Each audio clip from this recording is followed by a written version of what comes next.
And welcome back. Just in case you're just joining us, this is still Signature Morning here on Signature Television, and I am Godwin Sunday. At this point, we'll be talking about the role of youth in shaping the future of Nigeria. And joining me in this conversation is Usman Bashir Shagari. He is the National Speaker, National Youth Assembly of Nigeria. Welcome to Signature Morning. Thank you very much, Mr. Godwin. Thank you. All right. Let's begin this conversation from the youth's perspective. I know you are the speaker for the National Youth Assembly, but the recent happening, the president's reshuffling of his cabinet and taking out the minister of youth and other key ministers, has this in any way affected the youths or demoralized the Nigerian youth? Thank you, Mr. Godwin, and I firstly thank you for having me in this your program, and I appreciate it. The secondly is your answer. I think I'm going to just elaborate a bit about your answer. Of course, definitely when it comes to affect us seeing some effects on these changes, of course we did, because if you notice, the Federal Minister of Youth was also replaced. So the thing is that ever since this cabinet was set up, there has been some issues concerning people not getting the role they deserve, or not getting the role they can really work with. So we have been seeing that, and some of the ministers really tried. And we have our friend, our brother, the Minister of State for Youth Development, who is now the Minister of Youth, Ayo Wisdom. He was really trying as Minister of State, so we were hoping for him to even get promoted in terms of his activities and his functions at the ministry. So the minister, the federal minister, she was also trying, but you know, there's something that we call that whenever you are in a play, you can be in a good place but not at the right time. So most of the ministers, they are there to contribute and they want to contribute, but the fact that they are not being in the right portfolio, that will affect their performance. So we are happy with the reshufflement, and we saw some changes, and we are hoping that these changes will make effect, because we are hoping we saw that some people really get the place they deserve. So I think with this, I can see that it really affects us, and we are hoping in the next few months or in the coming days we will start seeing some effect regarding the performance of the ministers. Well, Bashir, Nigerian youth are pregnant with ideas, with visions. They are hoping to deliver. But right now, instead of them to deliver in the country, we've seen a lot of them to start delivering these ideas in other countries using the Jackpot syndrome that we've seen right now. Do you think again that this whole process of can also add to facilitate more Jackpot syndrome, even as we've seen so far? You know, whenever you're talking about jackpot syndrome, no one will prefer to leave his country and go somewhere to be working as a cleaner, or as a gardener, or as a gate man. You know, but the thing is that when you don't have a favorable environment for businesses to thrive, for people to work peacefully, for people to work without any any scared, any effect on them, you know, definitely that will encourage people to leave this country. The problem we are having now, look at just the business area of this country. How many people are thriving?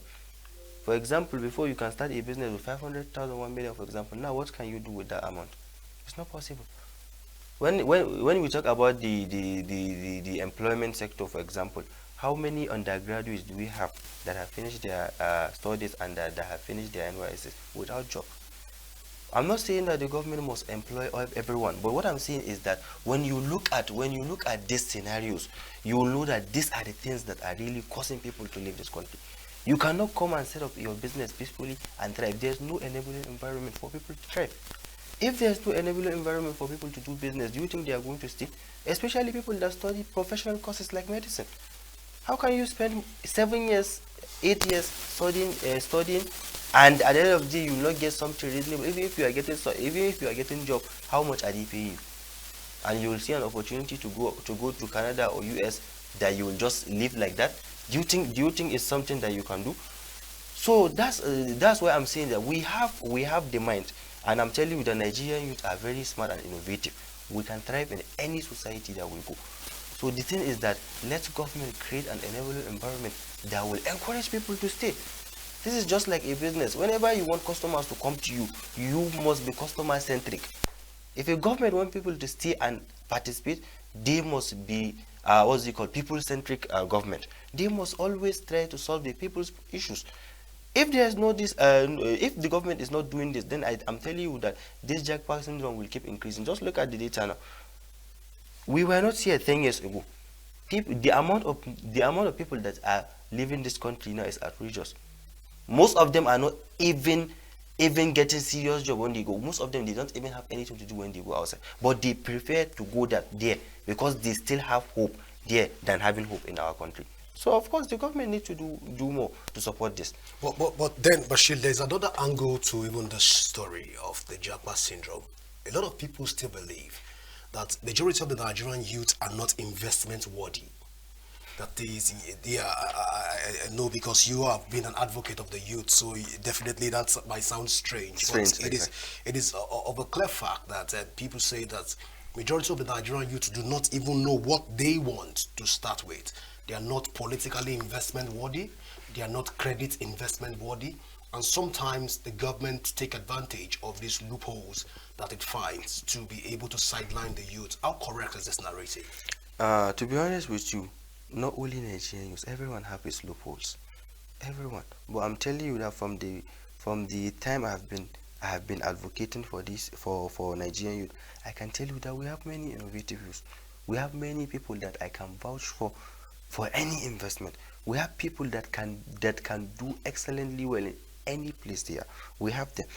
But the issue is that, are they given the chance? Will the government give them the chance to showcase themselves? If you don't have the chance to showcase yourself, you might be the smartest man in the world. But if you don't have the chance to showcase yourself, I'm telling you, you cannot do anything. So invariably, you're saying the Nigerian youths, if given the opportunity to lead the country right now, they are ready and prepared to lead the country. They are ready. They are ready, my friend. Just look at even in this cabinet. I'm not going to say names, but there are some youth ministers that are performing better than the normal minister. Apart from the minister, go and check the parastatals. There's one agency for science. Go and check the head of that agency. If you check the head of that agency, what he has done in just 1 year. I think that agency haven't done that in almost 5 years. But he has achieved more investment and activities in that agency than all his predecessors. So just look at the narrative. Some of them that were given the opportunities, they are doing well. So that's why I'm saying that if we are given the opportunity, we will do excellently well. Speaking of even reshaping Nigerians' future, look at the end bad governance and protests that we've had of late, and also other form of protests that we've experienced as a country. We've seen youths have divided attention when it has to do with this. That is, most of them tilt towards political lines and not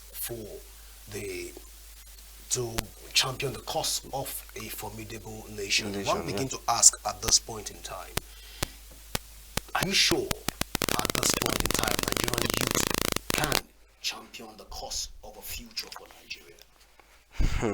Yeah, of course. I'm sure and I'm certain about that. We can do that. Using the end bad governance protest and also that of the end SARS protest as a case study. Yeah, to be honest with you, I cannot say that the end bad governance protest has really achieved much. But when we look at previous protests, for example, the end SARS protest, I can tell you that a lot of actions has been taken. Even this protest, a lot of action has been taken. One thing I want people to understand is that no matter how, the government is for the people. So if there's no people, no government.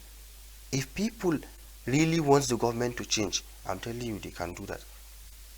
If all the people come together and against a government, I'm telling you, the government will not rule ghost. They will rule the people. They must listen to the people. So it's very important that we the people know exactly what we want, and if we are not getting what we want, it's democratic that we protest peacefully. It's democratic that we look for other alternative. to showcase our anger. You understand? But the issue we have is that most of the time, whenever we are coming up with this kind of protest or something, there are bad people that normally back this kind of protest. That at the end of the protest will turn into violence, looting of items, and other things. But I'm telling you that if we can have a clear and concise mindset, we can come in and change the outcome. No matter how hard the government is, no matter how hard they are trying to play, as long as people are against them, they must try to listen to us. So I'm telling you that we can do that, we can achieve that. But could the fact that the youth do not have your kind of organization spread across the country, that's why we cannot have a uniform voice? I'm just curious. Because I was doing a study on the organization National Youth Assembly, Yes, and I know you've always advocated for youth, but it's not spread across the country. We saw a lot of ambassadors from Lagos, I think Lagos West, Lagos Central, and Lagos. Then you, the national speaker, and we don't have representative. We don't have a formidable representative across. But you have always been. We've known you to be at the forefront of youth advocacy in the country. Could this also be that a tree cannot bring down a forest, or the other way around? That's why we are experiencing such decline in advocacies for youth. When it comes to our organization, the National Youth Assembly of Nigeria, to be honest with you, we have spread all over Nigeria in all the 36 states or 37 states. The thing is that when we came, this administration, the 5th Assembly came into power, we noticed that there are some lapses in the structure.